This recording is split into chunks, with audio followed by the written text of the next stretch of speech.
97.9 The Box. This is DJ Eric, one part of the Big Flo and Eric show. Right now you're tuned in to Tea with Monroe. Ooh. Sex, love, scandal, harassment. Oh, you get the tea right now. Tea with Monroe podcast. Officially to me.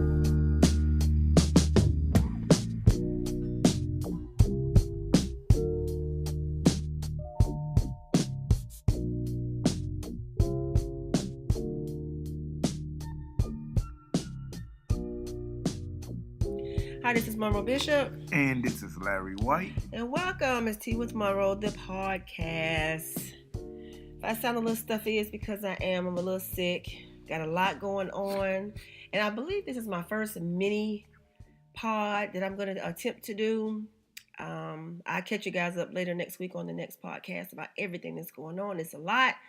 So on this particular episode, we're just going to keep it strictly anonymous tea, since I had several emails come in from listeners and they want our feedback. You ready, honey? Mm-hmm. Yeah. Okay, first anonymous tea, no names involved. I am not my past mistakes. I have a 9-year-old son and a 21-year-old daughter. My first issue is my son's father recently married a sex offender. I had to find out that information on my own. In the process of finding out, I was at work. I got a hold of his now wife's real name and Googled her. Immediately upon this information, my son was visiting with his father. I called his dad immediately and got no answer. I was so worried, I called the police for a wellness check. They found out that she had not registered in a year or two. And made plans to arrest her. I get a call about a week later saying she was just arrested 2 days before the wedding with her wedding dress in her hand. She just picked it up from the cleaners. She does have other kids. Second, I didn't know that my son's father had 2 kids with her while living with me. Sounds like we got a combination of issues going on. I was angry. Now that they have been married for 2 years now, I am trying to get along. But because of me and my son's dad relationship, I'm finding it increasingly difficult. I need to blow my nose. He was abusive to me mentally, physically, and emotionally. I'm not playing the victim. I did some things, but no one deserves to be abused. After many attempts, took about a year, I let my son be with his dad, wife, and the kids. But I also had to ask him. Fast forward to the present. I am trying to give my son a relationship with his father and extended family. I let my son stay for a week. Before I dropped him, I called his dad to ask what my son needed. I got his haircut. I bought $58 in underwear, socks, etc. I ironed 4 days of uniforms and dropped my son off at a meeting place. I didn't send any additional clothes, etc. because been down that road, they never come back. I picked my son up as scheduled and asked when was he going to continue child support. Because he had surgery, he was unable to work. I had to find that out through my son's conversation. His dad refused to talk about it. Mind you, I picked up my son at Walmart, so I went to buy long shirts because I was going to let him stay another week, and that's what Dad said he needed. But I asked my son if he wanted to stay another week. He said, no, I want to spend some time with you. Can you address how to co-parent and the parents have such hatred for each other? I have attempted to talk to the wife, and that didn't go well. Maybe because I showed up at her house unexpected and talked about her about 2 hours, and when the dad got home, he was in disbelief. What I don't like is I had to force Dad's hand on everything from child support to paying bills, everything. I even got a restraining order, went to jail because I had had enough. Now, I'm not sure who went to jail, him or her. I don't know. Because I had had enough. I quit my job to look after my son with the promise of his help. Oh, no, ma'am. That's me. Sorry. And well, you know how that went. He didn't help. How can I get past such deception? I don't hold his wife responsible for our choices, but I was angry because as a parent, don't you want to know who your child is with? They as a team should have been forthcoming with the information and allow me to make my decision now. No one said it would be easy doing that, but a start. Oh my goodness. I would give his dad and his wife this. Dad married, got his credit in order, bought his family a home, and as far as I know, take care of her kids, one with a disability and one with ADHD in there too. Dad has also continued to pay child support for my son, not easy, and hasn't missed a payment until November. That's why I was concerned. I thought in my mind, if you have trouble, let me know. Maybe I can help or try for a reduction, but again, we don't talk. Well, I talk and he don't. Dad didn't let me know I wasn't getting support. That money goes to my son in haircuts every 2 weeks, $30, daycare, $90, a week school fees, $300 total.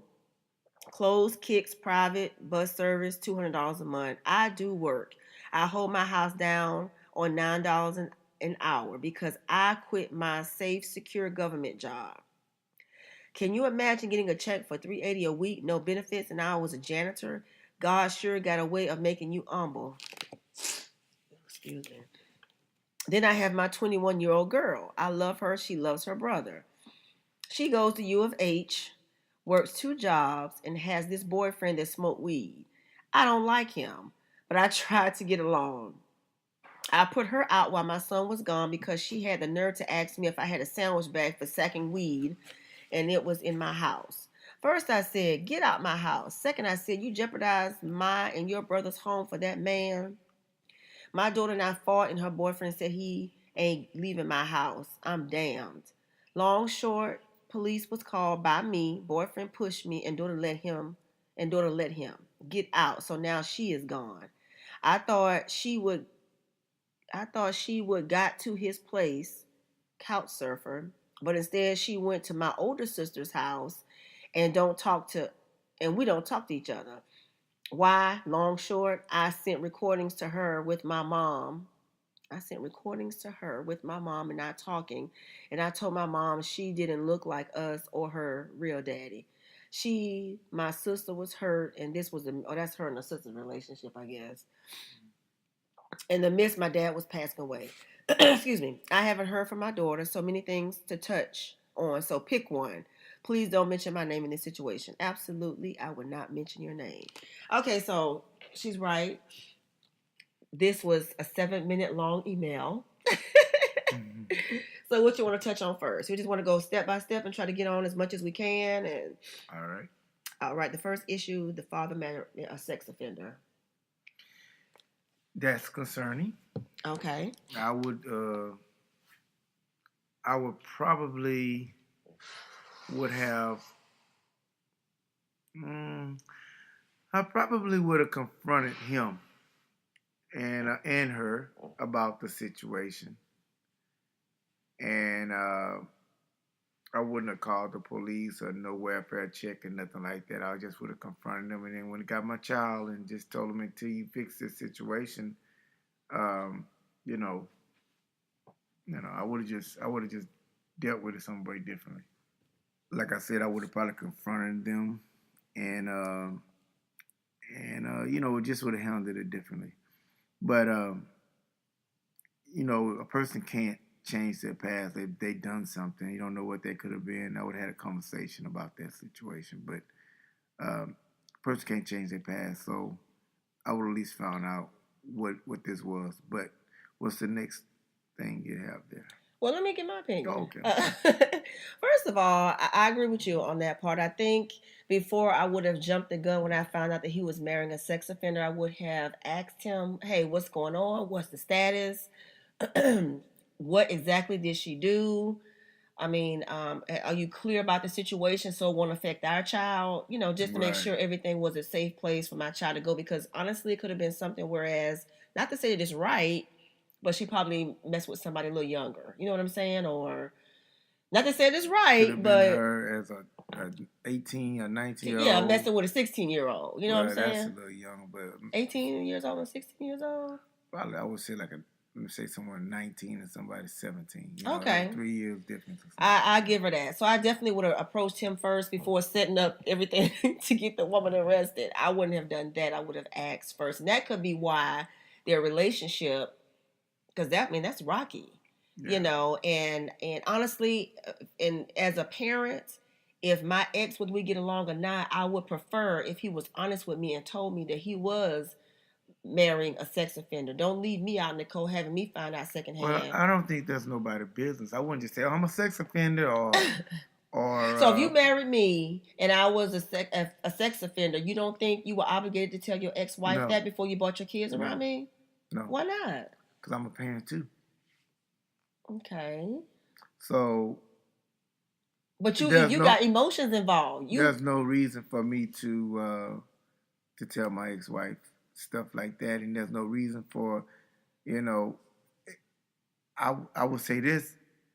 I do believe a person should do their background check on the next person, but I wouldn't come giving out information like that. No, that's not her business. And if it's it's the public's business, but it's not hers.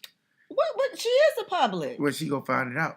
Okay, just then. Like so you saying that when your ex is dating somebody and they decide to get married, the other parent should do their due diligence to Google that person to find out who they're married. Which is what this lady found out. Sound like she did. I thought that was but I would have asked him about it versus calling. Correct. Doing a wellness check, like you said. Yeah. So, okay. So another part she says where she found out later on that that he had a relationship with her and had 2 kids while he was married to her. Yeah, I would have. Nah. While he was living with her, he had 2 kids. I don't think they were married. I don't get the impression that the person who wrote the letter was married. I think they were living together in a relationship, and he had another family outside of her. Right. Well, now it depends on when she found all this out. Like if she found all this out and she found out the girl's a sex offender at the same time, then she found out. She found out when they had been married for 2 years. She found out later. Okay, so it should have all been a confronting situation where you actually had to deal with it, because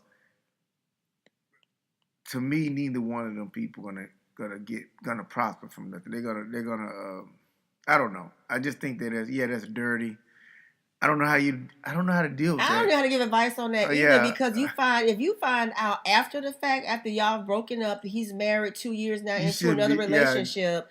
Yeah. Good riddance. Yeah. Good effing riddance. Yeah. Good to know. It'd have been good if you knew ahead of time, but you got to think about, would you have really left? I mean, you say in the email that you all were together through abuse, physical, mental, like that, and you stayed. So would you have left him even if you found out? I don't know. You don't know. You weren't there at the time. So I would just say good riddance. Good riddance to bad rubbish. And if she chooses to marry somebody who's willing to step out on their current family to have a family with her, then let them be married and be happy and skip. Yeah.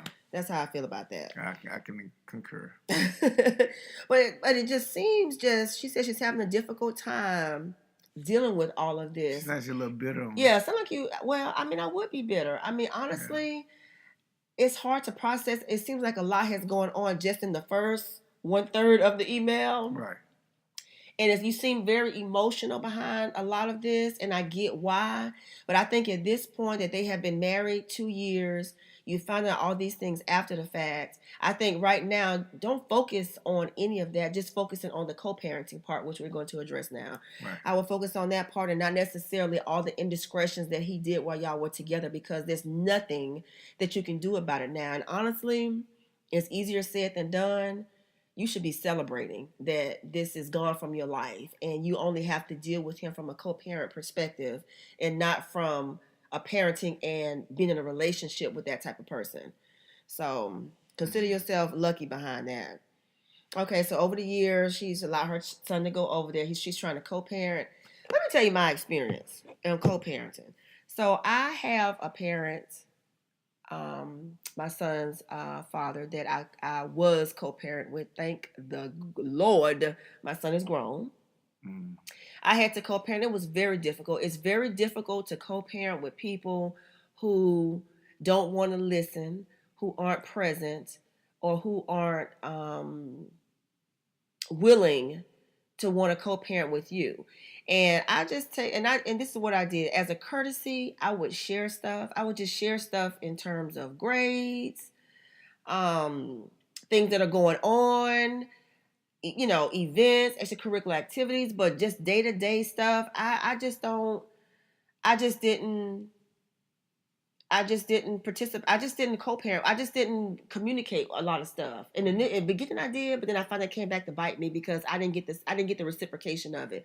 So it became very difficult for me. I didn't understand because my son would be at their house. I had no idea what was going on.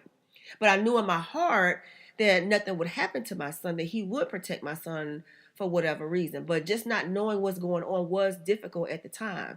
So in order for me to have a peace of mind in this situation, I had to let a lot of stuff go and just parent my son, give the other parent the information they needed just in case of an emergency. I made sure my son had everything they needed at the time in terms of, like you said, their clothes, their incidentals and different things like that. Mm-hmm. And I let him go and I prayed. And my son had a cell phone too, and I would contact him through his cell phone just to check up on him. I never asked about what was going on in their house. I never got involved with that stuff.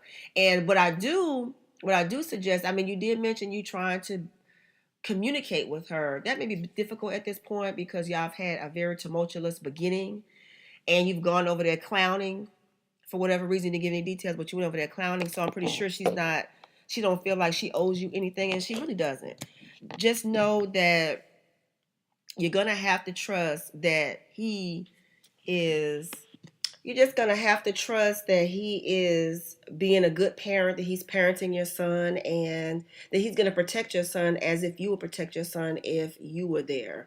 You're not going to have any control what goes on in the house. So, I don't know, it's difficult with co-parenting, especially when you didn't have a great relationship to begin with. Sometimes it's difficult to put the kids first. But what I've learned over the years, you're going to have to love your child more than you dislike the person that you had the child with, and put your son's best interest in the forefront.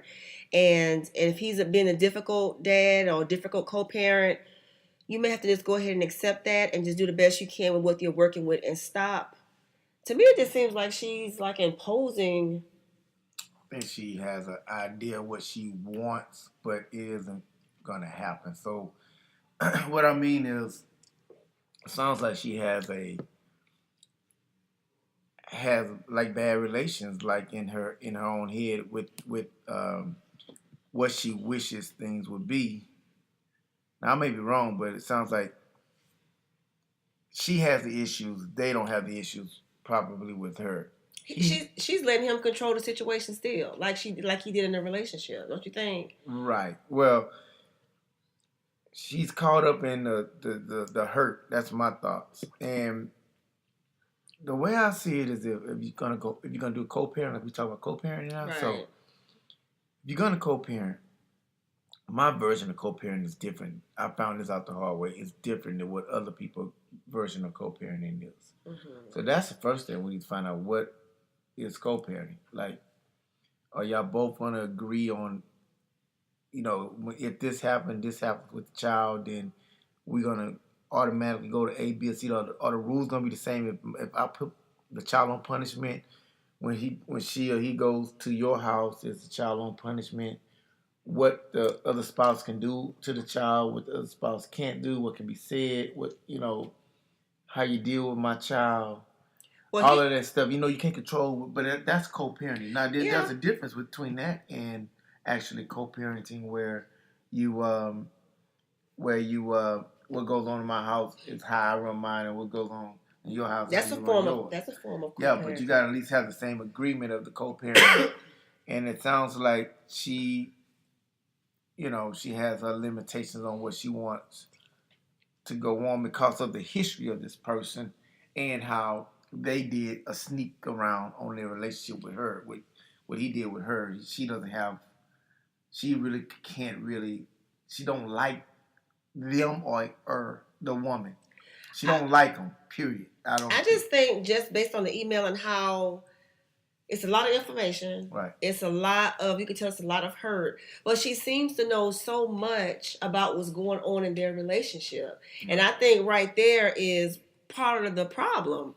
You're worrying so much about what's going on in their relationship, and you're trying to keep him in your life on a level that you wish he would have been in your life when y'all were together, if that makes sense.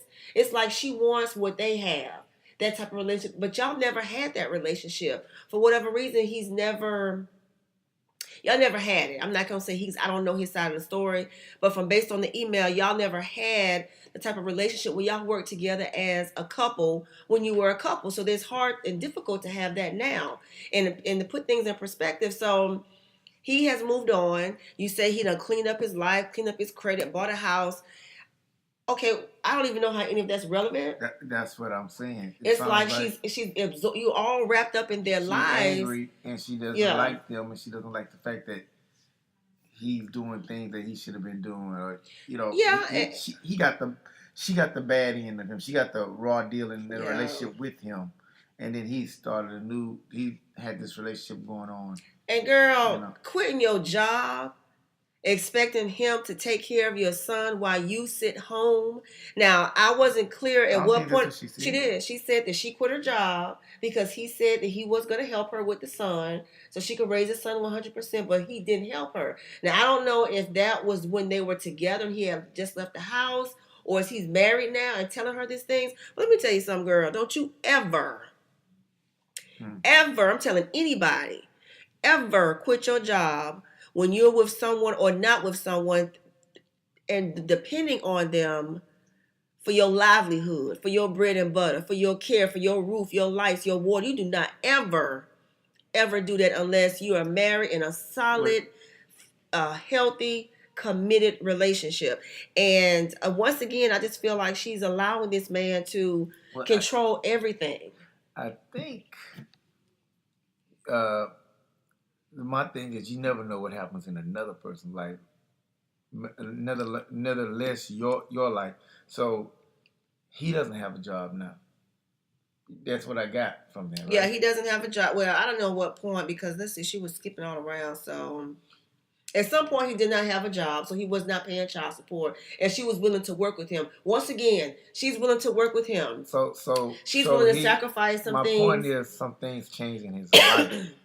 Things change in his life, and that's why you have to create stability. You can't. One thing. He's married. Okay, I got that, but this is my point. What you're saying was correct, but what people try to do is live off their child support.